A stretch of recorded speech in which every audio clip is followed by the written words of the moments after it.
Mi hija me dejó a su bebé por 1 hora y bloqueó mi número. El silencio que siguió a esas palabras fue más ensordecedor que cualquier grito.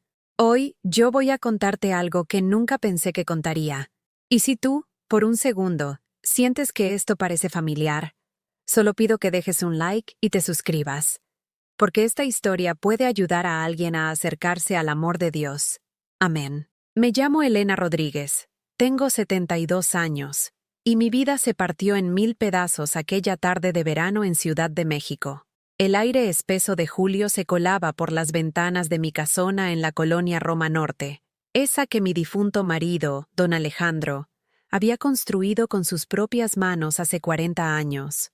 Cada ladrillo puesto con amor, cada habitación pensada para albergar a una familia que crecería feliz entre esas paredes de adobe y recuerdos.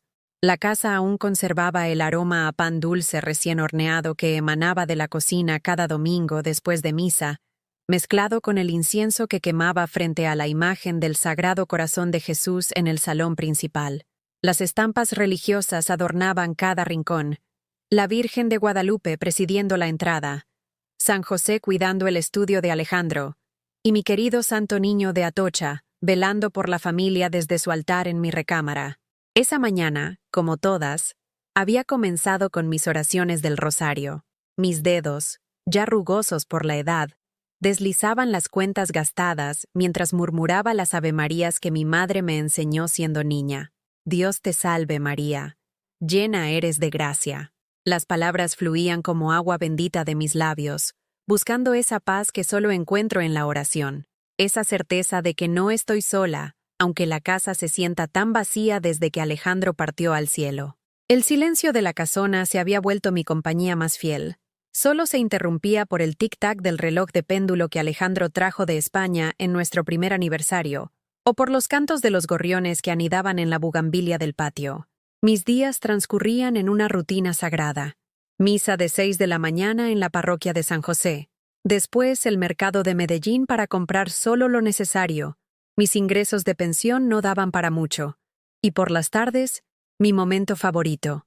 Sentarme en la mecedora de mimbre a tejer mantitas para los bebés de la iglesia mientras esperaba. Siempre esperaba una llamada de mis hijos. Isabel, mi única hija, se había casado con Javier hace 5 años. Un hombre de buena familia. O eso creíamos Alejandro y yo cuando lo conocimos. Trabajaba en una empresa de seguros en Polanco. Manejaba un auto del año. Vestía trajes caros. Mamá, por fin encontré a alguien que me va a cuidar. Me había dicho Isabel el día que nos presentó a su novio. Sus ojos brillaban de felicidad, y yo, como madre, solo quería verla sonreír después de tantas decepciones amorosas. Pero desde la boda, las visitas se habían vuelto esporádicas. Primero vinieron cada domingo después de misa, luego cada 15 días, después una vez al mes, hasta que sus apariciones se redujeron a días festivos obligatorios. Mi cumpleaños, Navidad, Día de las Madres. Y cada visita era más breve, más tensa, más llena de prisas y excusas. «Es que Javier está muy ocupado con el trabajo, mamá», me decía Isabel cuando yo preguntaba por él. «Ya sabes cómo son los hombres de negocios, siempre estresados». Pero yo notaba algo más en sus ojos, una tristeza que no se atrevía a confesar, unas ojeras que el maquillaje no lograba ocultar completamente. Cuando nació Valentina, mi nietecita hermosa, creí que todo cambiaría, que esa pequeña criatura sería el puente que nos uniría de nuevo como familia. Durante los primeros meses después del parto, Isabel me permitía visitarla seguido. Yo llegaba cargada de comida casera, mole poblano, tamales de dulce, atole de vainilla, y me quedaba horas arrullando a la bebé, cantándole las mismas nanas que le cantaba a Isabel cuando era pequeña. «Duérmete, mi niña, duérmete, mi amor, duérmete, pedazo de mi corazón».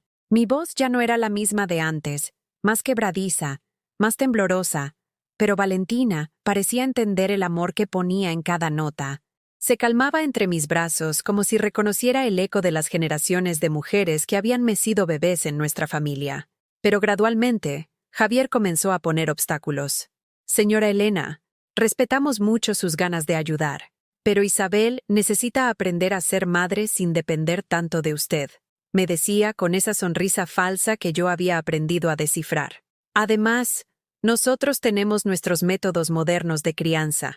No queremos confundir a la bebé con costumbres del pasado. Costumbres del pasado. Como si el amor de una abuela fuera algo anticuado. Como si mis años de experiencia criando hijos fueran un estorbo en lugar de un tesoro. Pero yo callaba. Tragaba mi orgullo herido y asentía con una sonrisa, porque lo único que me importaba era mantener cerca a mi familia. El día que cambió todo había comenzado como cualquier otro. Después de la misa matutina, pasé por el mercado a comprar chiles poblanos para hacer el mole que tanto le gustaba a Isabel cuando era niña. Tal vez si le preparaba su comida favorita, encontraría una excusa para venir a visitarme pronto. Regresé a casa cantando bajito un himno religioso, con el corazón lleno de esperanza y los brazos cargados de ingredientes para cocinar con amor. Estaba moliendo los chiles en el metate de piedra que había sido de mi abuela, cuando sonó el timbre. El corazón me dio un brinco de alegría. ¿Sería Isabel? ¿Habría decidido visitarme de sorpresa? Corrí hacia la puerta principal, limpiándome las manos en el delantal bordado que uso para cocinar, ese que Isabel me regaló un día de las madres con la frase «La mejor mamá del mundo», bordada en hilo dorado. Abrí la puerta, y ahí estaba ella. Pero no como la había imaginado en mis sueños. Isabel tenía el cabello despeinado, ojeras profundas, y cargaba a Valentina de una manera desesperada, como si la bebé fuera más una carga que un tesoro. No hubo beso en la mejilla, no hubo «¿Cómo estás, mamá?». No hubo esa calidez que siempre había caracterizado nuestros encuentros. «Mamá», me dijo sin mirarme a los ojos, con una voz que sonaba extraña, distante. «Cuida a Valentina 1 hora. Es urgente. 1 hora. 60 minutos que se convertirían en la eternidad más dolorosa de mi vida».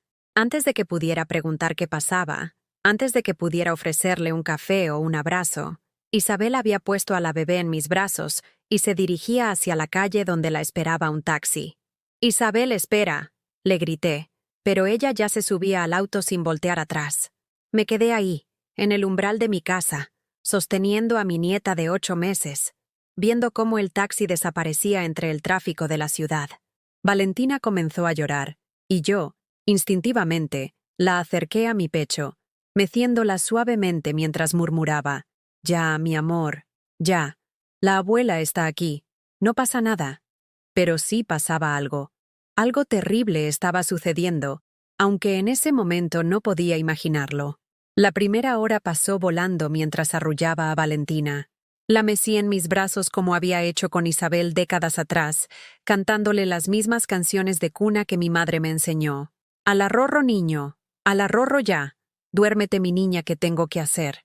Mi voz temblorosa se mezclaba con los ruidos familiares de la casa, el zumbido del refrigerador viejo, el crujir de las vigas de madera que Alejandro había barnizado con tanto cariño.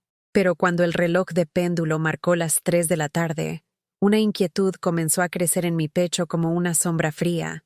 Isabel había dicho 1 hora. Ya habían pasado 2. Valentina se había quedado dormida en mis brazos, su respiración suave y acompasada, ajena al abandono que comenzaba a manifestarse en toda su crueldad. Tomé mi teléfono celular, ese aparato que Isabel me había regalado hace 2 años, insistiendo en que, «Mamá, necesitas estar comunicada en estos tiempos». Mis dedos torpes marcaron su número, el mismo que me sabía de memoria porque lo había marcado miles de veces en momentos de soledad, esperando escuchar su voz, esperando que me preguntara cómo estaba. Ring, ring, ring. Nada. Directo al buzón de voz. «Hija», susurré al teléfono, «¿dónde estás?» «Valentina está bien, pero ya pasó el tiempo que dijiste. Llámame, por favor». Colgué y esperé, meciendo a la bebé que comenzaba a despertarse con hambre. Intenté de nuevo, y otra vez, y otra más. Cada llamada se perdía en el vacío digital. Cada timbre sin respuesta era como una puñalada en mi corazón de madre. En el 5.º intento, la terrible verdad se reveló. La llamada ya ni siquiera sonaba. Un mensaje automático me informó que el número estaba fuera de servicio o bloqueado. Me había bloqueado. Mi propia hija había bloqueado mi número de teléfono. Me quedé ahí sentada en mi mecedora, con Valentina llorando de hambre en mis brazos, tratando de procesar lo impensable. ¿Cómo una madre podía bloquear a su propia madre? ¿Cómo alguien podía dejar a su bebé y desaparecer sin explicación? Las lágrimas comenzaron a rodar por mis mejillas arrugadas mientras susurraba, «Diosito santo, ¿qué está pasando?». Recordé entonces todas las veces que había estado ahí para Isabel, cuando se enfermó de sarampión a los 6 años, y me quedé despierta 3 noches seguidas poniendo paños fríos en su frente y dándole cucharadas de miel con limón. Cuando lloró toda la noche porque su primer novio la había dejado por otra, y yo la consolé con chocolate caliente y palabras de aliento hasta que el sol salió. Cuando necesitó dinero para la universidad, y Alejandro y yo vendimos el terreno de Xochimilco que íbamos a usar para nuestro retiro, sin pensarlo 2 veces. «Para eso son las madres, mijita», le decía siempre, «para estar ahí cuando nos necesites, sin preguntas, sin condiciones». Pero ahora, en el momento en que yo necesitaba respuestas, en que necesitaba saber que mi nieta estaría segura con su madre, ella había desaparecido como humo en el aire. Valentina lloraba con más fuerza. Su llanto agudo llenaba la casa vacía, haciendo eco en las paredes donde colgaban los retratos familiares. Nuestra boda con Alejandro, el bautizo de Isabel, las navidades felices cuando éramos una familia completa. Cada fotografía parecía burlarse de mí ahora, recordándome tiempos cuando el amor familiar era incondicional y real. No tenía leche de fórmula en casa. ¿Por qué habría de tenerla? Isabel nunca me había dejado a Valentina más que unas horas, y siempre con todo lo necesario. Revisé la pañalera que había traído.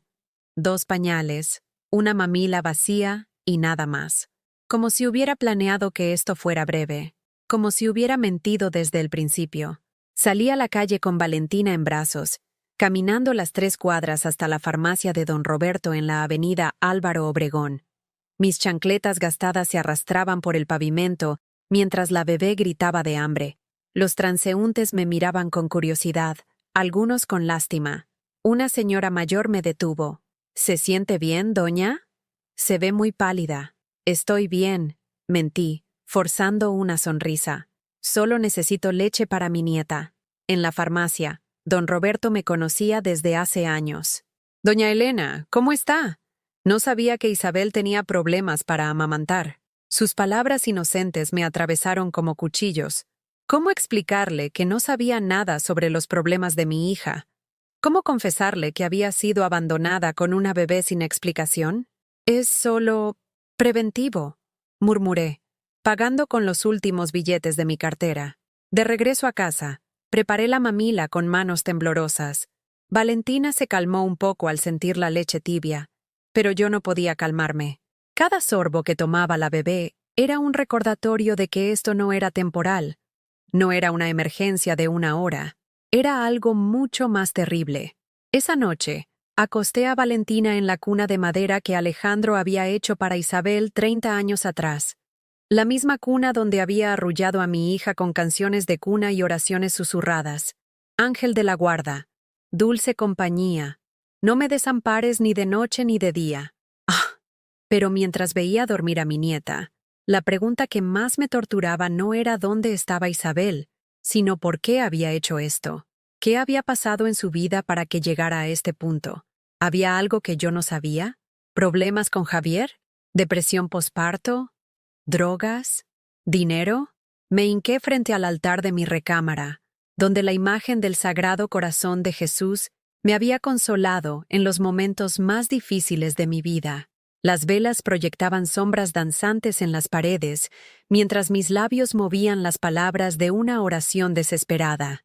«Señor Jesucristo, tú que conoces el dolor de las madres porque tu Madre María sufrió al pie de la cruz, ayúdame a entender.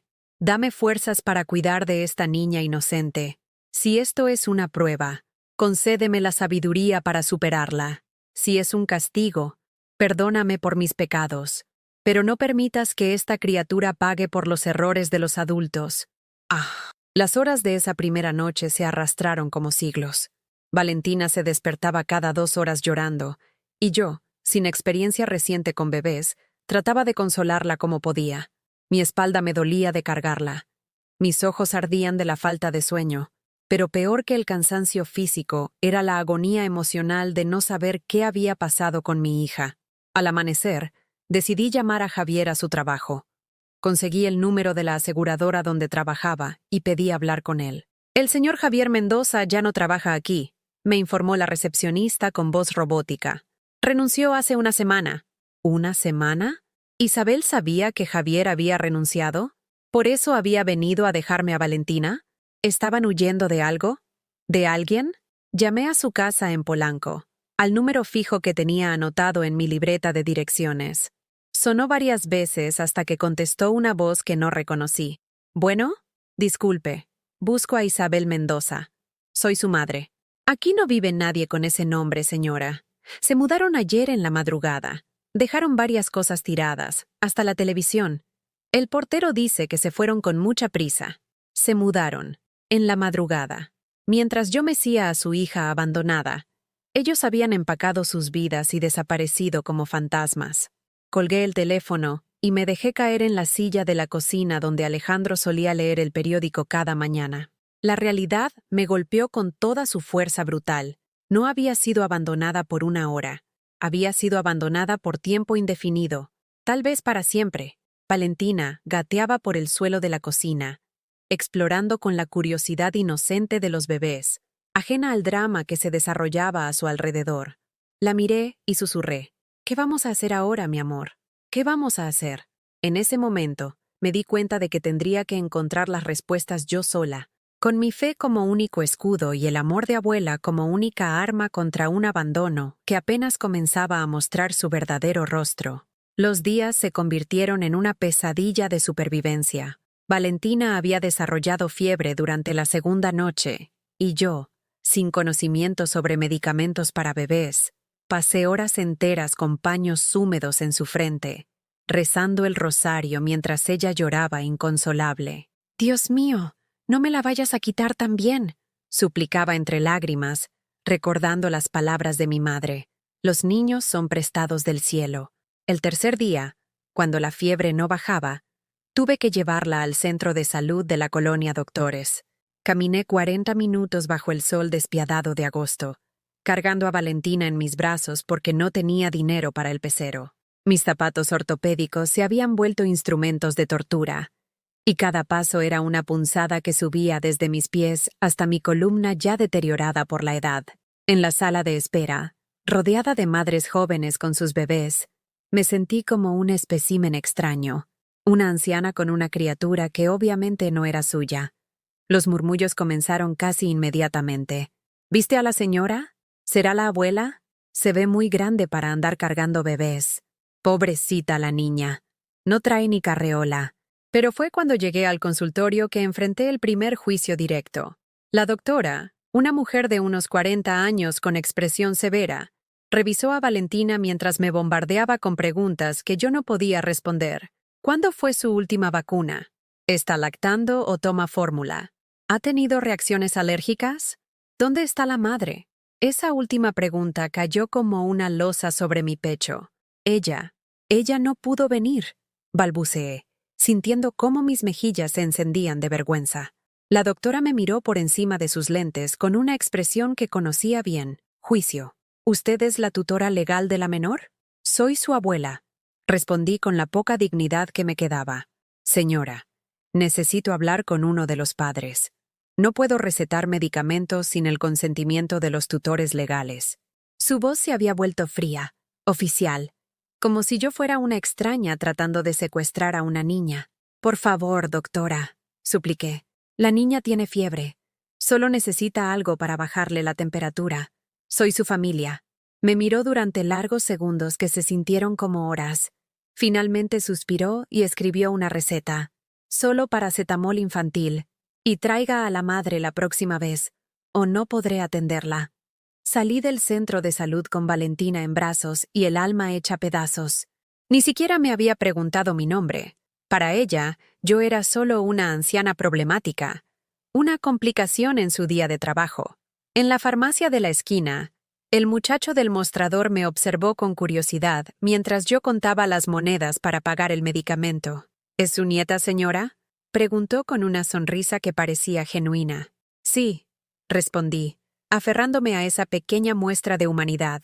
Se parece a usted. Qué bonita está. Sus palabras fueron como un bálsamo en mi corazón herido, pero también me hicieron preguntarme, ¿realmente se parecía a mí o solo lo decía por cortesía? De regreso a casa, me detuve en la tiendita de doña Carmen, donde había comprado durante años. Era una mujer robusta de mi edad, con quien había compartido ocasionales conversaciones sobre nietos y achaques. Necesitaba pañales y más leche de fórmula, pero mi pensión no alcanzaba para gastos tan elevados. Doña Elena, me saludó Carmen mientras acomodaba latas en los estantes. No la había visto con la bebé. ¿De visita? Sí, de visita. Mentí, porque ¿cómo explicar la verdad sin que me juzgara tan bien? Pero Carmen era astuta. Sus ojos experimentados notaron mi nerviosismo, la ropa arrugada, las ojeras profundas. ¿Está todo bien en casa? Todo bien, repetí, tomando los pañales más baratos del estante. Doña Elena, insistió bajando la voz. Si necesita ayuda, ya sabe, hay programas del gobierno para abuelas que cuidan nietos. Programas del gobierno, como si yo fuera una indigente que necesitaba caridad oficial. Como si mi situación fuera tan desesperada que requiriera intervención estatal. Gracias, pero no es necesario, respondí con la poca dignidad que me quedaba. Esa noche, después de darle el medicamento a Valentina y verla finalmente dormir tranquila, me senté en mi mecedora a reflexionar sobre lo que estaba pasando. ¿Cuánto tiempo podría sostener esta situación? Mi pensión de 3,000 pesos mensuales apenas me alcanzaba para mis propios gastos básicos. Los pañales y la leche de fórmula costaban casi 1,000 pesos semanales. Las matemáticas eran brutalmente claras. Era imposible. Pero más que la preocupación económica, lo que me estaba destruyendo era la vergüenza social. Cada salida a la calle se había convertido en un desfile de humillación. Los vecinos susurraban. Los comerciantes me miraban con lástima. Los empleados gubernamentales me trataban como una molestia. Al cuarto día, doña Esperanza, mi vecina de toda la vida, tocó a mi puerta. Era una mujer chismosa pero no mala persona, de esas que conocen la vida de todo el barrio. Venía con una cazuela de frijoles refritos y expresión de falsa preocupación. Elena, querida, he notado mucho movimiento en tu casa. Y escuché llorar a un bebé. Sus ojos curiosos se pasearon por mi sala, buscando evidencias de mi nueva realidad. Isabel me dejó a Valentina unos días, expliqué, sirviendo café como si fuera una visita social normal. ¿Unos días? Esperanza alzó las cejas. Ay, Elena, pero si ya van 4. La gente está hablando. ¿Hablando de qué? Pues de que Isabel te abandonó a la niña, que se fue con el marido quién sabe a dónde. Rosa, la del puesto de periódicos, dice que vio a Isabel subirse a un camión con maletas hace una semana. Cada palabra era una puñalada. No solo estaba viviendo el abandono, sino que todo el barrio lo sabía y lo comentaba como si fuera un episodio de telenovela. No es cierto, mentí débilmente. Isabel va a regresar.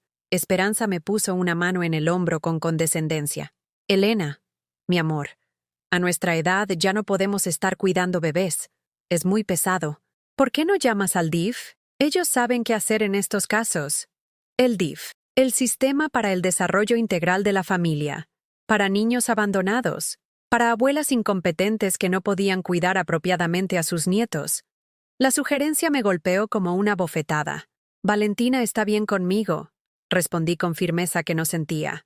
Claro, claro, asintió Esperanza, pero su tono sugería lo contrario. Solo digo que, bueno, hay profesionales para estas cosas, gente más joven. Después de que se fue, me quedé sentada en la cocina mientras Valentina dormía en su carriola prestada. Me la había dado otra vecina, porque se veía muy cansada cargándola. Cada gesto de ayuda venía envuelto en juicio implícito. Eres demasiado vieja. No puedes con esto. Necesitas supervisión. Esa noche tuve el primer ataque de pánico. Estaba preparando una mamila cuando de repente sentí que no podía respirar. El aire se había vuelto espeso, pegajoso. Las manos me temblaban tanto que dejé caer el biberón, que se estrelló contra el suelo de Talavera en 1000 pedazos. Valentina comenzó a llorar desde la cuna, pero yo no podía moverme. Estaba paralizada en el suelo de la cocina, rodeada de vidrios rotos y leche derramada, sollozando como no había llorado desde la muerte de Alejandro. No puedo, susurré al aire vacío. No puedo hacer esto sola. Me arrastré hasta el altar en mi recámara y me hinqué frente a la imagen del Sagrado Corazón de Jesús. Sus ojos compasivos me miraban desde el marco dorado que había sido bendecido por el Padre Miguel hace 20 años. Señor, clamé con voz quebrada, si estoy siendo puesto a prueba, dame fuerzas. Si estoy siendo castigado, dime cuál es mi pecado. Pero por favor, no me dejes fallarle a este niño inocente. Las palabras en inglés habían brotado de algún lugar profundo de mi alma, como si mi dolor fuera tan intenso que necesitara un idioma diferente para expresarlo completamente. Pero el silencio de Dios era ensordecedor. No había respuestas, no había señales, no había alivio, solo una anciana arrodillada en el suelo, rogando por fuerzas que no tenía, para una situación que no entendía, con una fe que comenzaba a tambalearse como una vela en el viento. Al día siguiente, me miré en el espejo del baño, y no reconocí a la mujer que me devolvía la mirada. Tenía los ojos hundidos, las mejillas demacradas, el cabello gris desaliñado, parecía una mendiga. Parecía exactamente lo que los demás veían, una anciana abandonada, incapaz de cuidar apropiadamente a una criatura. Tomé mi rosario entre las manos temblorosas y susurré, Ave María, Madre de Misericordia, si tú también fuiste madre, ayúdame a entender el silencio de tu hijo. Fueron 3 semanas y 2 días. Lo sé porque marqué cada amanecer con una pequeña cruz en el calendario de la cocina, como una prisionera contando los días de su condena. 3 semanas en las que Valentina había comenzado a llamarme mamá, con su balbuceo infantil, mientras yo moría un poco cada vez que escuchaba esa palabra que no me correspondía. La mañana del día 22, estaba dándole de comer papilla de plátano a Valentina en la silla alta que había conseguido prestada del centro comunitario. Otra humillación disfrazada de caridad, cuando sonó el timbre con insistencia desesperada. No era el timbre educado de las visitas normales. Era el sonido urgente, casi violento, de alguien que necesitaba entrar inmediatamente. Mi corazón se aceleró. Durante estas semanas, cada ruido inesperado me hacía pensar que tal vez Isabel había regresado, que tendría una explicación, que todo esto habría sido un malentendido terrible pero solucionable. Pero también temía que fuera la policía, o gente del DIF viniendo a quitarme a Valentina después de alguna denuncia anónima. Abrí la puerta, y ahí estaba Isabel, pero no la hija que recordaba. Parecía un fantasma de sí misma, demacrada, con ojeras violáceas que el maquillaje no lograba ocultar, el cabello sucio recogido en una cola deshecha, su ropa elegante, esa blusa de seda que le había costado 2000 pesos, estaba arrugada y manchada. Pero lo que más me impactó fue su mirada. Había perdido esa chispa de vida que siempre la había caracterizado. Sus ojos eran los de alguien que había visto demasiado dolor. ¿Mamá? Su voz era apenas un susurro ronco, como si hubiera estado gritando durante días. No sé dónde más ir. Detrás de ella vi un taxi amarillo esperando con el motor encendido, y un hombre dentro que no era Javier. Un hombre mayor, con barba gris y expresión impaciente que consultaba constantemente su reloj como si tuviera otros lugares más importantes donde estar. Isabel, logré decir, aunque las palabras se me atoraron en la garganta. ¿Dónde has estado? No respondió inmediatamente. Se quedó ahí parada en el umbral, temblando a pesar del calor sofocante de la tarde capitalina. Finalmente logró articular. ¿Está bien? ¿Valentina está bien? La pregunta me indignó tanto que sentí una oleada de calor subir desde mi estómago hasta mi cara. ¿Sí está bien? Isabel, me la dejaste sin explicación hace 3 semanas. 3 semanas. Sin dinero, sin instrucciones, sin siquiera saber si regresarías. Mamá, por favor, no grites. Sus ojos se llenaron de lágrimas. La gente va a escuchar. ¿La gente? ¿Te preocupa la gente? Mi voz se alzó más de lo que había pretendido. La gente ya está hablando, Isabel. Todo el barrio sabe que abandonaste a tu hija. Doña Esperanza, don Roberto, hasta los muchachos de la tienda me preguntan si necesito ayuda del gobierno, porque obviamente estoy demasiado vieja para cuidar a un bebé. Isabel se cubrió la cara con las manos y comenzó a sollozar. El sonido era desgarrador, pero mi dolor era más grande que mi compasión en ese momento. Durante 3 semanas había cargado sola con la responsabilidad, la vergüenza, el agotamiento físico y emocional. Durante 3 semanas había sido juzgada, señalada, compadecida como una anciana abandonada. «Entra», le dije finalmente, porque por más herida que estuviera, seguía siendo mi hija. «Pero primero despide a ese taxi. No vamos a dar más espectáculo del que ya hemos dado». Isabel se acercó al taxi y habló con el conductor. Pude escuchar fragmentos de la conversación. «Más tarde. No tengo... Por favor, 1 hora más». El hombre negó con la cabeza y se alejó, dejando a Isabel parada en la banqueta con una maleta pequeña y una expresión de total desamparo. Cuando entramos a la casa, Valentina estaba en su silla alta, con papilla de plátano untada en toda la cara, sonriendo con esa alegría pura que solo tienen los bebés. Al ver a Isabel, extendió sus bracitos y dijo claramente: «Mamá». Isabel se acercó titubeante y tomó a su hija en brazos. Valentina se aferró a ella inmediatamente, pero Isabel parecía incómoda, como si hubiera olvidado cómo sostener a un bebé. «Está más grande», murmuró. Su cabello creció. «Los niños crecen cuando sus madres no están para verlo», respondí con una amargura que no pude contener. «Mamá, yo...»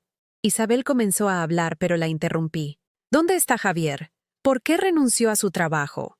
¿Por qué se mudaron en secreto? ¿Por qué me bloqueaste el teléfono?». Las preguntas salieron como proyectiles, cada una cargada con 3 semanas de angustia acumulada. Isabel se sentó en el sillón de la sala, todavía cargando a Valentina, y comenzó a contar una historia que me heló la sangre.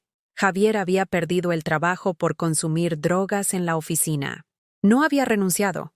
Lo habían despedido y lo amenazaron con demandarlo penalmente si no devolvía el dinero que había robado del fondo de emergencias de la empresa.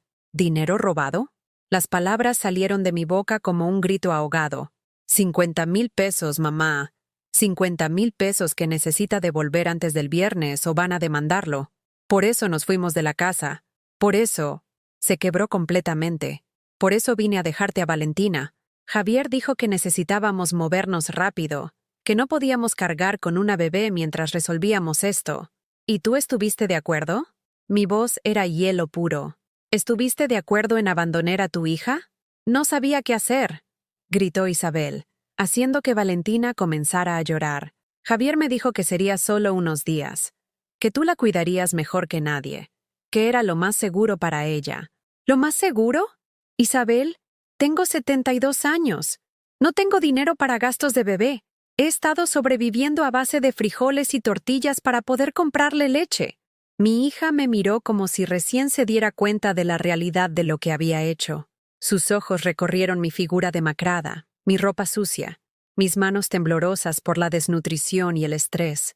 Pensé que tenías suficiente dinero de la pensión. ¿Suficiente dinero? La incredulidad me ahogaba. Isabel, mi pensión son 3,000 pesos al mes. Los pañales y la leche cuestan más de 4,000. He estado pidiendo fiado en todas las tiendas del barrio. El silencio que siguió fue ensordecedor. Isabel finalmente entendía la magnitud de lo que había hecho. No solo a su hija, sino a mí. Había convertido a su propia madre en una indigente para salvar la reputación de un drogadicto ladrón. ¿Dónde han estado estos días?, pregunté, tratando de controlar mi temperamento. En casa de Luis Enrique, un conocido de Javier, en Nesa. Isabel no podía mirarme a los ojos. No es un lugar para bebés. Hay mucha gente extraña, mucho ruido, mucho... No terminó la frase, pero entendí. Habían estado en una casa de narcotraficantes o algo similar.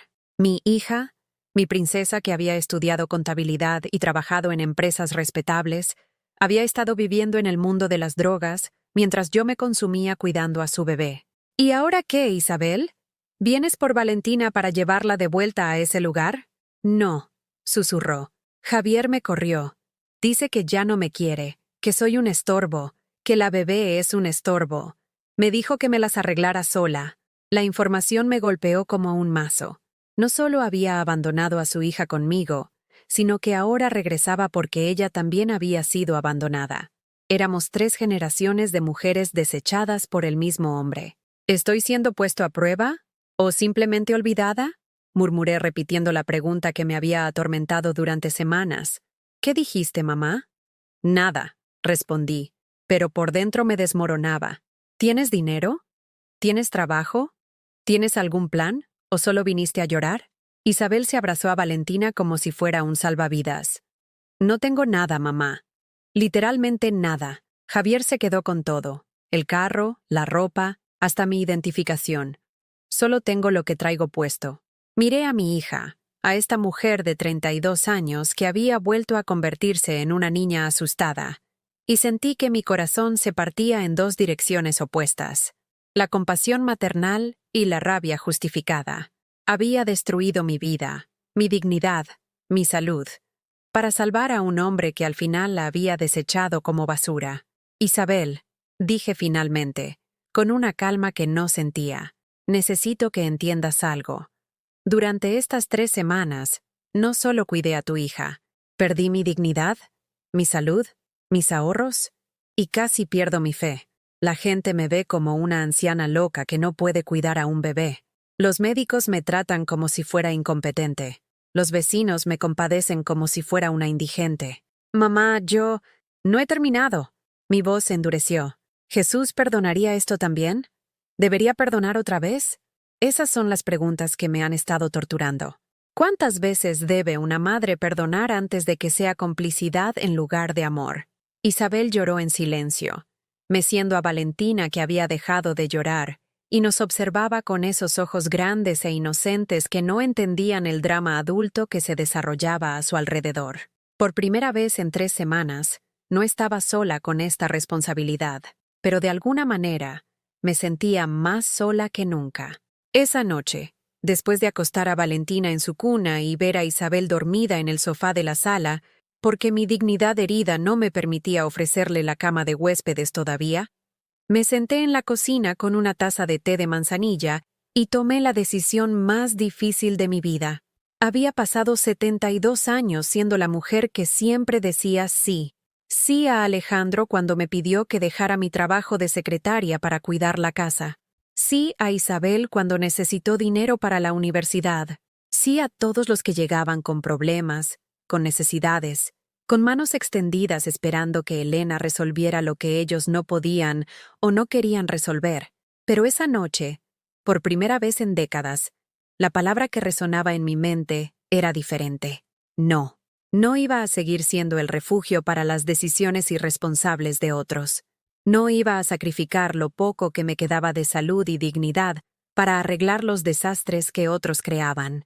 No iba a permitir que mi amor maternal fuera confundido con debilidad o sumisión.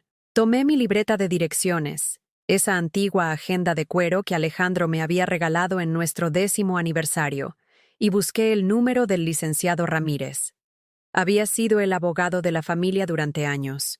Un hombre honesto que había manejado los asuntos legales cuando murió Alejandro. Era pasada la medianoche, pero necesitaba hacer una cita para el día siguiente. Decidí esperar hasta las 8 de la mañana para llamarlo. Mientras tanto, me dirigí a mi recámara y me hinqué frente al altar donde había llorado tantas súplicas durante estas semanas terribles. Pero esta vez, mi oración fue diferente. Señor Jesucristo, comencé, con una voz más firme de la que había tenido en meses. Durante estas semanas te he pedido fuerzas para soportar. Hoy te pido algo diferente. Te pido sabiduría para actuar. Me has enseñado que el amor verdadero a veces requiere límites, que ayudar a alguien a evitar las consecuencias de sus actos no es amor, sino complicidad. Tomé el rosario entre mis manos, esas mismas manos que habían cambiado pañales, preparado biberones, consolado llantos durante 3 semanas interminables. Virgen Santísima, tú que viste sufrir a tu hijo, ayúdame a entender que a veces el amor más grande es decir no. Ayúdame a ser valiente. Por primera vez en semanas, sentí una paz extraña. No era la resignación desesperada que había estado cargando. Era algo diferente, más sólido.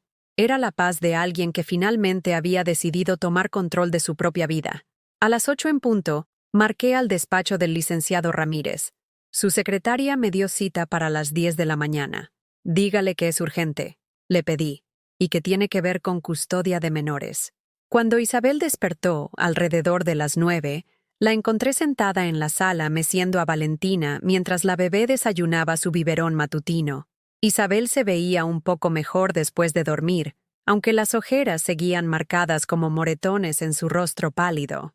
«Buenos días, mamá», me dijo con voz pequeña, como una niña que sabe que está en problemas.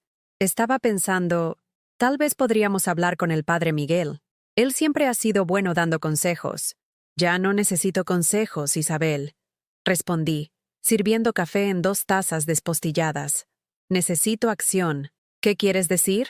Me senté frente a ella en la mesita de centro donde Alejandro solía leer el periódico cada mañana.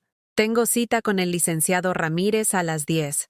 Voy a iniciar los trámites para obtener la custodia temporal de Valentina». Isabel se puso pálida. «¿Custodia?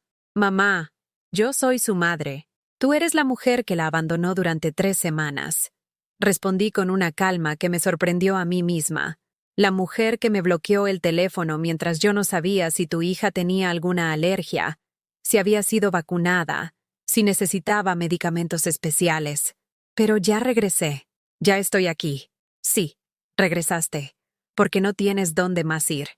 Porque el hombre por el que abandonaste a tu hija te abandonó a ti». Mi voz se endureció. «¿Qué va a pasar la próxima vez que Javier te llame? ¿O cuando conozcas a otro hombre que te prometa el cielo y te pida que pruebes tu amor sacrificando a tu hija? No es justo, mamá. Estaba desesperada. ¿Y yo no?» Mi voz se alzó más de lo que había planeado. ¿Crees que no estaba desesperada cuando no tenía dinero para pañales? ¿Cuando llevé a tu hija al médico y me trataron como una secuestradora porque no podía responder preguntas básicas sobre su historia clínica?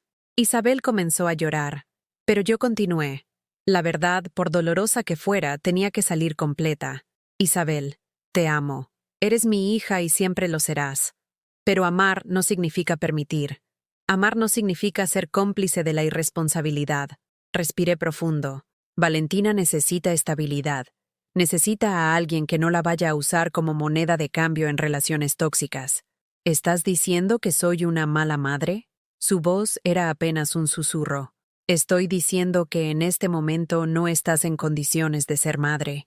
Y hasta que lo estés, hasta que demuestres que puedes poner las necesidades de tu hija por encima de las tuyas, Valentina se queda conmigo, legalmente». Isabel se abrazó a Valentina como si fuera a quitársela inmediatamente. «No puedes hacer esto. No puedes separarme de mi hija. Tú ya se la separaste a ella cuando la abandonaste». Mi voz se suavizó un poco. «Isabel, esto no es un castigo.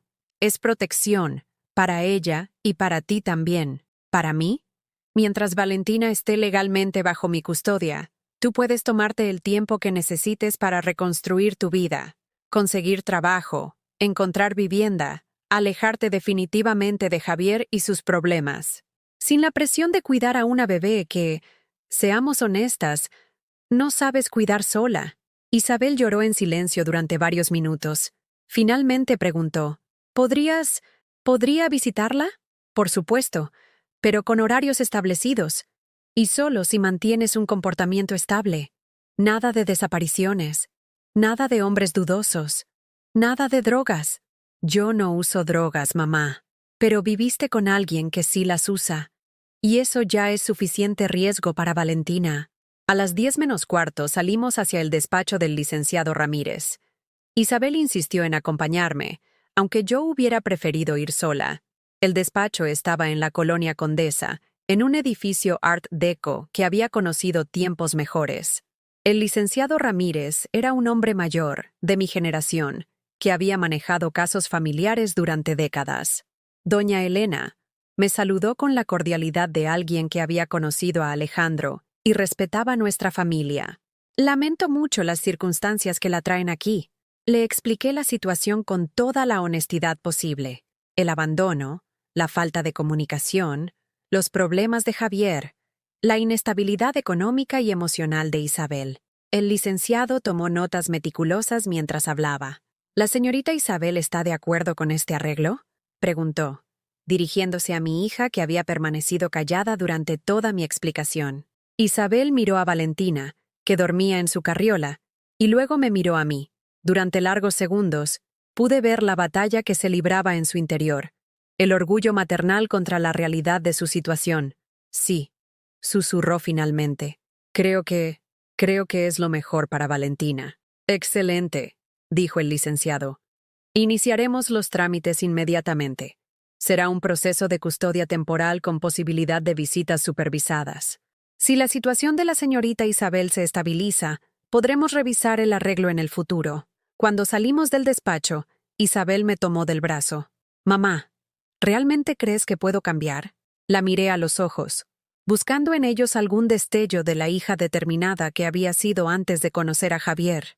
Isabel, yo creo en el poder de Dios para transformar vidas, pero Dios no puede ayudar a quien no quiere ser ayudado.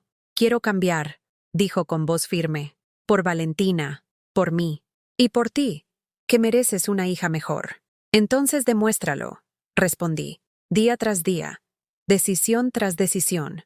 Esa noche, después de firmar los primeros documentos y establecer un plan preliminar, me senté en mi mecedora con Valentina en brazos y sentí algo que no había experimentado en meses. Esperanza. No era la esperanza ciega que había mantenido durante el abandono.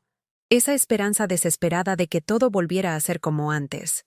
Era algo más maduro, más realista. Era la esperanza de alguien que había tomado control de su situación en lugar de simplemente soportarla. Gracias, Señor, murmuré mientras Valentina se quedaba dormida, por darme el valor de decir no, por enseñarme que el amor verdadero a veces requiere límites. Por primera vez en 3 semanas, dormí profundamente, no porque mis problemas hubieran desaparecido, sino porque finalmente había comenzado a resolverlos en lugar de simplemente resistirlos. 3 días después de iniciar los trámites legales, cuando comenzaba a creer que tal vez podríamos encontrar una nueva normalidad, el infierno tocó a mi puerta. Literalmente. Era jueves por la tarde y estaba preparando la papilla de verduras para Valentina, cuando escuché voces alteradas afuera de mi casa. Gritos, portazos de coches, palabras que no pude distinguir pero que sonaban amenazantes. Me asomé por la ventana de la cocina y vi algo que me heló la sangre. Javier había llegado acompañado de 3 hombres que obviamente no eran de nuestro barrio. Vestían ropa cara pero vulgar, camisas de seda abiertas, cadenas de oro gruesas, relojes llamativos. Sus autos eran SUVs negras con vidrios polarizados, el tipo de vehículos que asocias con narcotraficantes de las películas. Uno de ellos llevaba una pistola visible en la cintura, como si quisiera que todos la vieran. Isabel, que estaba ayudándome a doblar la ropa de Valentina, se puso pálida al verlos. No, susurró, no pueden estar aquí. Javier prometió que me dejaría en paz. ¿Quiénes son esos hombres?, pregunté, aunque mi instinto ya me había dado la respuesta. Son los prestamistas de Javier, los que le dieron el dinero para devolver lo que robó en la empresa. Su voz temblaba. Mamá, debemos irnos. Ahora.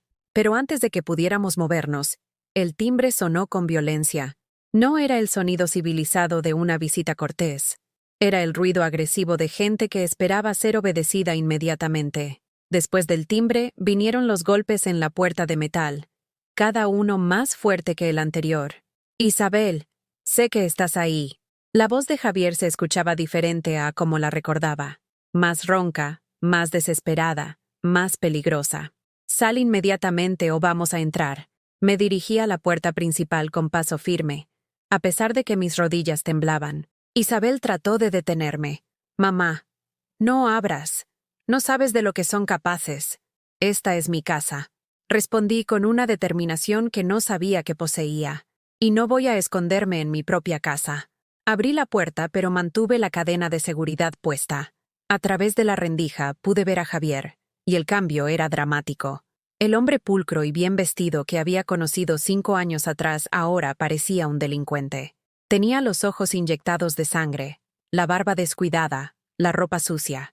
Pero lo más aterrador era su expresión, la mirada vacía de alguien que había perdido toda humanidad.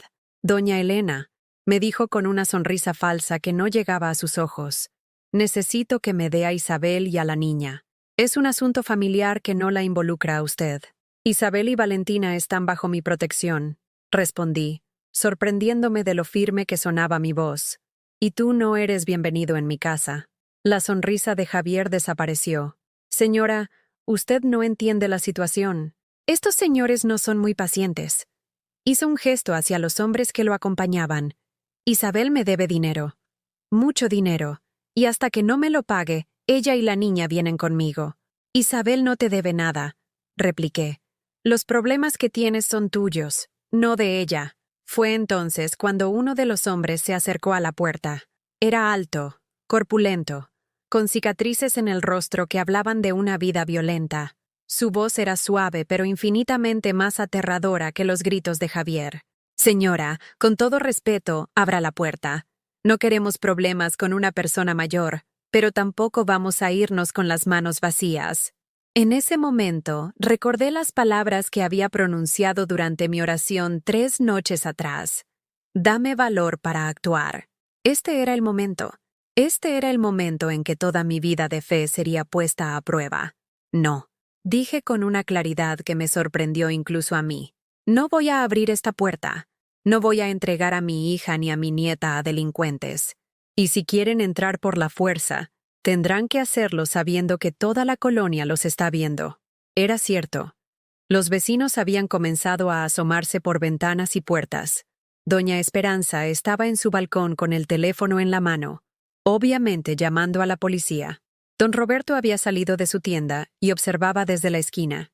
Incluso los muchachos que normalmente jugaban fútbol en la calle se habían detenido para mirar el espectáculo. El hombre corpulento miró alrededor y se dio cuenta de que tenían audiencia. En el mundo de los criminales, la discreción es importante. Causar escándalo en un barrio residencial no convenía a sus intereses. Javier, le dijo en voz baja pero audible. Esto se está complicando. Mejor vámonos. Pero Javier estaba desesperado. Los ojos vidriosos, las manos temblorosas, todo su lenguaje corporal gritaba adicción y desesperación. No, no me voy sin mi dinero. Isabel tiene que pagar. Isabel no tiene dinero, grité a través de la rendija. No tiene nada. Tú te quedaste con todo. Entonces que trabaje para pagarnos, respondió Javier con una sonrisa cruel. Hay muchas formas en que una mujer puede trabajar para nosotros. Sus palabras me golpearon como una bofetada. Estaba hablando de prostituir a mi hija que había estudiado contabilidad, que había trabajado en empresas respetables, que había sido una mujer decente hasta que este parásito llegó a su vida. Escúchame bien, Javier Mendoza, dije con una voz que no reconocí como mía, una voz cargada de autoridad que venía de algún lugar profundo de mi alma. Isabel está bajo la protección de Dios y bajo mi techo. Valentina está bajo custodia legal que se inició esta semana. Si te acercas a cualquiera de las dos, vas a enfrentarte no solo conmigo, sino con la ley. ¿La ley? Javier se rió con amargura. Señora, la ley no nos asusta. Tal vez la ley no, respondí, pero yo sí debería asustarte. En ese momento, saqué algo que tenía preparado desde la mañana, mi teléfono celular con una grabación en curso. Toda esta conversación ha sido grabada. Tus amenazas, las amenazas de tus amigos, tu propuesta de prostituir a mi hija. Todo está grabado y será enviado tanto a la policía como al canal de televisión local si no te vas inmediatamente. El silencio que siguió fue tenso. Los hombres se miraron entre sí, claramente incómodos. El líder del grupo le dijo algo a Javier en voz tan baja que no pude escucharlo, pero vi cómo el rostro de Javier se descompuso. Esto no se queda así, me gritó Javier mientras se dirigía hacia los autos. ¡Nadie me hace quedar como idiota! Ya te hiciste quedar como idiota tú solo, le grité de vuelta. El día que decidiste cambiar a tu familia por las drogas. Los autos se alejaron con el rugido exagerado de motores potentes, pero yo sabía que esto no había terminado. Cerré la puerta y me recargué contra ella, sintiendo cómo la adrenalina me hacía temblar las piernas. Isabel estaba en la sala, abrazando a Valentina y llorando. Mamá, lo siento tanto. Nunca quise que llegaras a esto. Nunca quise ponerte en peligro. Ya no se trata de lo que quisiste o no quisiste, respondí sentándome junto a ella. Se trata de lo que vamos a hacer ahora. ¿Qué podemos hacer? Javier no se va a dar por vencido. ¿Y esos hombres? Esos hombres son cobardes, la interrumpí. Si no fueran cobardes, no necesitarían amenazar a mujeres ancianas y bebés. Tomé sus manos entre las mías. Isabel, te perdono, pero ya no voy a seguir justificándote. Las palabras en inglés salieron naturalmente, cargadas de una certeza que había tardado 72 años en encontrar. ¿Qué significa eso, mamá? Significa que te perdono por todo lo que has hecho, pero no voy a permitir que sigan lastimándote, ni que tú sigas lastimándote. Y definitivamente no voy a permitir que lastimen a Valentina. Esa noche, después de que Isabel se durmió agotada por el estrés del día, me senté en mi altar familiar y hice algo que no había hecho en décadas. Le di gracias a Dios, no por algo que había recibido, sino por algo que había encontrado en mí misma. Gracias, Señor, por enseñarme que la verdadera fe no es solo soportar las pruebas, sino enfrentarlas con valor. Gracias por mostrarme que el amor maternal más grande a veces requiere estar dispuesta a pelear. Tomé mi rosario entre las manos y comencé las oraciones nocturnas, pero esta vez no pedí protección. Pedí sabiduría para los días que venían, porque sabía que Javier regresaría. Los hombres como él no se rendían fácilmente, pero también sabía que ya no era la misma mujer que había sido abandonada con un bebé hacía un mes. Había encontrado una fuerza que no sabía que poseía, una determinación forjada en el dolor pero templada en la fe. Javier podía regresar. De hecho, probablemente lo haría, pero cuando lo hiciera, se enfrentaría a una Elena completamente diferente.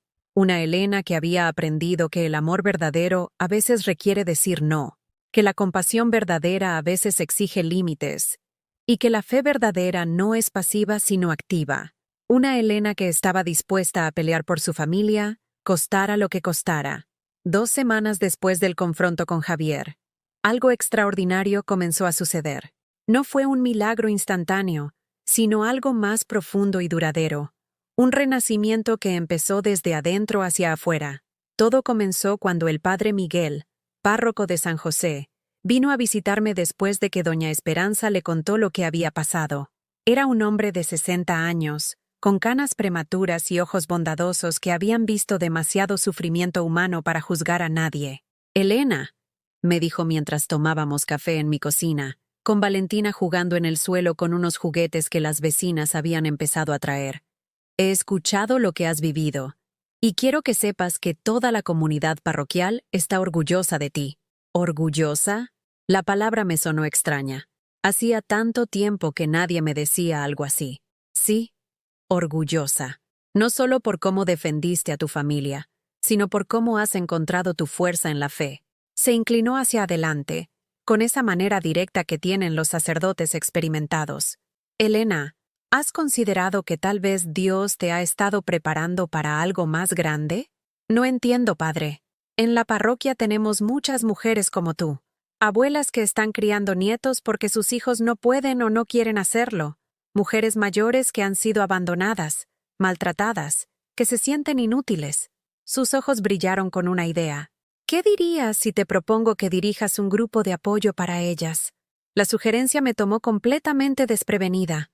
Padre, yo no soy psicóloga ni trabajadora social. Solo soy una abuela que enfrentó lo imposible y salió victoriosa, me interrumpió. Elena, no necesitas títulos universitarios para compartir esperanza. Necesitas corazón y experiencia. Y tú tienes ambas cosas en abundancia. Esa noche, después de que el padre Miguel se fue, me quedé despierta pensando en sus palabras. ¿Podría realmente ayudar a otras mujeres? ¿Tenía algo valioso que ofrecer más allá de mi propia supervivencia? La respuesta llegó 3 días después, cuando Isabel regresó del trabajo. Había conseguido empleo como cajera en un supermercado de la cadena Aurrerá. No era el trabajo de sus sueños, pero era honesto y le daba independencia económica. Llegó a casa cansada, pero con algo diferente en sus ojos. Dignidad. «Mamá», me dijo mientras cenábamos sopa de tortilla que había preparado con verduras del mercado. «Hoy una compañera de trabajo me contó que su madre está pasando por algo similar a lo que nosotras vivimos. Su hijo la dejó con 3 nietos y desapareció. Ella está desesperada. No sabe qué hacer». «¿Y qué le dijiste?». Le conté nuestra historia. Le dije cómo tú me enseñaste que había que poner límites, que amar no significa permitir cualquier cosa. Isabel me miró con admiración. «Mamá». Ella lloró. Dijo que nunca había pensado que tenía derecho a decir no. Fue en ese momento que entendí lo que el padre Miguel había visto. Mi dolor, mi lucha, mi transformación no habían sido solo para mí. Habían sido para crear un camino que otras pudieran seguir. Al domingo siguiente, después de la misa de 8, me acerqué al padre Miguel. «Acepto», le dije simplemente. «Quiero ayudar a esas mujeres». El primer encuentro fue en el salón parroquial, un espacio sencillo con sillas plegables y una imagen de la Virgen de Guadalupe presidiendo desde una esquina. Llegaron 6 mujeres, todas mayores de 50, todas cargando historias de abandono, maltrato o negligencia familiar. Estaba María del Carmen, de 65 años, que cuidaba a 4 nietos porque su hija se había ido a Estados Unidos por unos meses, que ya llevaban 3 años. Rosa, de 70, cuyo hijo le robaba la pensión para apostar. Guadalupe, de 58, que había sido echada de su casa por la nueva esposa de su difunto esposo. Al principio, todas hablamos en círculo, compartiendo nuestras historias. Pero fue cuando llegamos a las soluciones que el grupo realmente cobró vida. «La primera lección que aprendí», les dije, sosteniendo a Valentina en mi regazo mientras ella jugaba con mi rosario, «es que Dios nos da fuerzas, pero nosotras tenemos que decidir usarlas. Nadie va a venir a rescatarnos. Tenemos que rescatarnos a nosotras mismas». «Pero, doña Elena», protestó María del Carmen, «¿cómo va una a decirle no a los hijos?». «Es pecado». «No, mi querida», respondí con la certeza que había ganado a través del dolor. «El pecado es permitir que abusen de nuestro amor. El pecado es ser cómplices de la irresponsabilidad». Saqué mi Biblia, esa que Alejandro me había regalado el día de nuestra boda. Sus páginas amarillentas por el uso y marcadas con notas de décadas de lecturas. En Mateo 10:16, Jesús dice: «Sean astutos como serpientes y sencillos como palomas». No nos pidió que fuéramos tontas, nos pidió que fuéramos sabias. «¿Y cómo se hace eso, doña?», preguntó Rosa. «¿Cómo se ponen límites sin sentirse culpable?». «Con oración», respondí. «Pero no la oración de aguántalo todo porque Dios lo quiere así. La oración de dame sabiduría para saber cuándo ayudar y cuándo parar». Hay una diferencia enorme. Semana tras semana, el grupo creció. Llegaron más mujeres, algunas traídas por otras, algunas enviadas por trabajadores sociales que habían escuchado de nuestro pequeño milagro. No solo hablábamos, actuábamos. Ayudamos a María del Carmen a contactar a su hija en Estados Unidos y establecer límites claros. Podía seguir cuidando a los nietos, pero con apoyo económico regular. Rosa aprendió a esconder su pensión en una cuenta bancaria que su hijo no conocía. Guadalupe inició procedimientos legales para reclamar su parte de la herencia. Pero el momento que realmente marcó mi renacimiento fue cuando decidimos hacer algo más ambicioso. El padre Miguel nos había conseguido un espacio más grande, el salón de eventos de la parroquia, y habíamos invitado a una trabajadora social del DIF para que nos diera una charla sobre derechos de las personas mayores. Ese día llegaron más de 30 mujeres. El salón estaba lleno. Al frente, junto a la trabajadora social, estaba yo, Elena Rodríguez, de 72 años, que apenas 2 meses atrás había sido una anciana abandonada y desesperada. «Señoras», comencé, sintiendo una seguridad que no recordaba haber tenido jamás. «Yo estoy aquí porque durante 3 semanas cuidé a mi nieta abandonada mientras su madre desaparecía con un drogadicto. Estoy aquí porque gasté hasta el último peso de mi pensión en pañales y leche, mientras todo el barrio me veía como una loca que no podía cuidar a un bebé». Un murmullo de reconocimiento recorrió el salón. Muchas cabezas asintieron. Demasiadas mujeres habían vivido historias similares. Pero también estoy aquí porque aprendí algo que cambió mi vida. Que Dios no nos pide que seamos mártires silenciosas. Nos pide que seamos sabias, valientes y que nos amemos a nosotras mismas tanto como amamos a nuestras familias. Levanté mi rosario, el mismo que había sostenido durante tantas noches de llanto y desesperación. Este rosario me acompañó durante los momentos más oscuros. Pero también me acompañó cuando tuve que decir no por primera vez en mi vida. Cuando tuve que defendiendo a mi nieta de delincuentes. Cuando tuve que enseñarle a mi hija que el amor verdadero tiene límites. ¿Y qué pasó con su hija?, preguntó una voz desde el fondo. Miré hacia donde Isabel estaba sentada, en primera fila, sosteniendo a Valentina.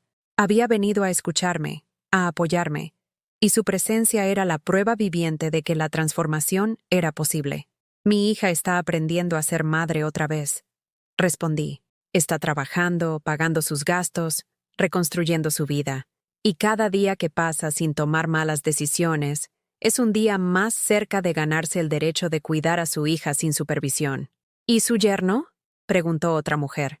Mi ex yerno, corregí con firmeza. Está fuera de nuestras vidas, permanentemente, porque algunas personas no cambian, y proteger a mi familia es más importante que mantener una falsa paz. Al final de la charla, las mujeres se acercaron una por una para contarme sus historias, para pedirme consejos, para agradecerme por mostrarles que la edad no era sinónimo de impotencia. Doña Carmen, mi vecina chismosa, se acercó al final. Elena, me dijo con lágrimas en los ojos, perdóname por haber pensado que estabas demasiado vieja para esto. Ahora veo que no estabas demasiado vieja. Estabas preparándote. Esa noche, en mi casa que ya no se sentía vacía sino llena de propósito, me hinqué frente a mi altar familiar y recé una oración completamente diferente a las que había rezado durante décadas. Gracias, Señor Jesucristo, por convertir mi dolor en propósito. Gracias por enseñarme que la edad puede ser sabiduría, que el sufrimiento puede ser fuerza y que una anciana con fe puede mover montañas. Miré la imagen del Sagrado Corazón de Jesús, que parecía sonreírme. Ahora entiendo por qué me pusiste a prueba. No era un castigo, era entrenamiento. Me estabas preparando para ser el instrumento de tu amor en la vida de otras mujeres que necesitan saber que no están solas. Por primera vez en meses, no solo tenía esperanza, tenía misión. Y con esa misión, había encontrado no solo mi nueva identidad, sino mi verdadero hogar. El lugar donde el dolor se transforma en propósito, donde la experiencia se convierte en sabiduría, y donde una abuela puede convertirse en guerrera de Dios. 6 meses después, mientras el sol dorado de noviembre se filtraba por las ventanas de mi casa transformada, me senté en mi mecedora favorita con una taza de café con canela y sonreí por primera vez en años sin que hubiera una razón específica. Simplemente porque la paz había llegado para quedarse. La casa ya no parecía el mismo lugar. No porque hubiera cambiado físicamente.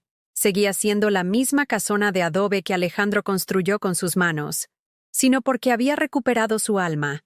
Era nuevamente un hogar, no solo un refugio. Valentina, ahora de 17 meses, corría por el pasillo con esa alegría despreocupada que solo tienen los niños que se sienten seguros. Su risa cristalina llenaba los espacios que antes se sentían vacíos, y cuando me veía se acercaba corriendo con los brazos extendidos gritando, «¡Vuela! ¡Vuela!», con una pronunciación que me derretía el corazón. Isabel llegaba cada día después del trabajo, no porque tuviera que hacerlo, sino porque quería hacerlo. Había sido promovida a supervisora en el supermercado. Su honestidad y dedicación habían impresionado a los gerentes, y estaba ahorrando para un departamento pequeño cerca de casa. Pero más importante que su estabilidad económica era su estabilidad emocional. «Mamá», me había dicho la semana anterior mientras cenábamos pozole rojo que habíamos preparado juntas, «quiero pedirte perdón otra vez». «Ya no es necesario, mi amor», le respondí, acariciando su mejilla. «El perdón ya está dado. Lo que importa ahora es lo que hacemos con las lecciones aprendidas». «Sí, pero necesito que sepas que entiendo lo que hiciste por nosotras. No solo nos salvaste, Nos enseñaste a salvarnos a nosotras mismas. El grupo de apoyo de la parroquia había crecido más allá de lo que cualquiera hubiera imaginado. Ahora nos reuníamos 2 veces por semana, los miércoles en la tarde para el grupo regular y los sábados por la mañana para lo que habíamos bautizado como Guerreras de la Fe, un programa donde las mujeres que habían superado sus crisis ayudaban a las recién llegadas. María del Carmen se había convertido en mi mano derecha. Su hija finalmente había regresado de Estados Unidos con suficiente dinero ahorrado para establecerse dignamente, y los nietos que antes eran una carga ahora eran una bendición compartida. Rosa había logrado que su hijo entrara a un programa de rehabilitación para ludópatas, y aunque el proceso era lento, habían comenzado a sanar su relación. Guadalupe había recuperado su casa y ahora rentaba cuartos a estudiantes universitarias, convirtiéndose en una figura maternal para chicas que estudiaban lejos de sus familias. Pero el caso que más me llenaba de orgullo era el de Esperanza, una mujer de 65 años que había llegado al grupo hace 3 meses. Su historia era desgarradora. Después de dedicar 40 años a cuidar a un esposo alcohólico, sus hijos la habían internado en un asilo público contra su voluntad para quedarse con su casa. Llegó a nosotras quebrada, convencida de que su vida había terminado. Doña Elena me había dicho en su primera reunión: ya no sirvo para nada. Mis hijos tienen razón. Soy una carga. Esperanza, le respondí, tomando sus manos arrugadas entre las mías. A los 65 años, yo también pensé que mi vida había terminado cuando murió mi esposo. A los 72, cuando me abandonaron con mi nieta, volví a pensarlo. Pero mira dónde estoy ahora, dirigiendo un programa que ayuda a decenas de mujeres, criando a una nieta hermosa y sintiendo que cada día tiene propósito. 3 meses después, Esperanza había recuperado legalmente su casa con la ayuda de un abogado que conocíamos a través de la parroquia. Más importante aún, había recuperado su dignidad. Ahora coordinaba las actividades de tejido del grupo. Hacíamos mantitas para el hospital infantil, y su sonrisa iluminaba cada reunión. El padre Miguel me había propuesto expandir el programa a otras parroquias de la ciudad. Elena, me dijo durante nuestra reunión mensual de evaluación, lo que empezó como un grupo de apoyo se ha convertido en un movimiento. Tienes un don para transformar el dolor en propósito. No es mi don, padre, le respondí. Es el don de Dios obrando a través de la experiencia. El sufrimiento solo se vuelve sabiduría cuando decidimos compartirlo para sanar a otros. Por las tardes, cuando Isabel se iba a sus clases nocturnas de inglés, había decidido estudiar para mejorar sus oportunidades laborales, yo me quedaba con Valentina. Esos eran mis momentos favoritos del día. La sentaba en mi regazo y le leía cuentos, le enseñaba canciones de cuna, le mostraba fotos de la familia. Este era tu bisabuelo Alejandro, le decía, señalando una fotografía donde él cargaba a Isabel bebé. Él te habría adorado, te habría hecho una cuna más bonita que la que tienes, y te habría cantado canciones rancheras hasta que te durmieras. Valentina escuchaba con esa atención seria que tienen los niños pequeños, como si entendiera la importancia de esas historias que conectaban su presente con un pasado lleno de amor.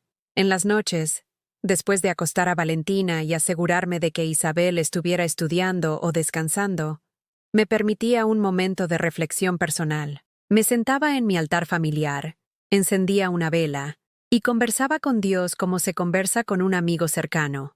Señor, le decía, cuando me pusiste a prueba, pensé que me estabas castigando. Ahora entiendo que me estabas entrenando. Me estabas enseñando que la verdadera fuerza no viene de evitar el dolor, sino de transformarlo en propósito. Una noche de octubre, mientras rezaba mi rosario, tuve una revelación que me hizo llorar de gratitud. Durante décadas había orado pidiendo que mi familia fuera feliz, que estuviéramos unidos, que no nos faltara nada, pero nunca había orado pidiendo ser digna del amor que daba, pidiendo sabiduría para amar sin permitir abuso, pidiendo fortaleza para proteger a los inocentes. Gracias, susurré, por enseñarme la diferencia entre amar y permitir. Gracias por mostrarme que una mujer de 72 años puede ser el instrumento de tu misericordia. Gracias por convertir mi dolor en el camino que otras pueden seguir hacia su propia liberación. El domingo pasado, durante la misa de familia, el padre Miguel me pidió que diera testimonio ante toda la congregación. Me puse nerviosa.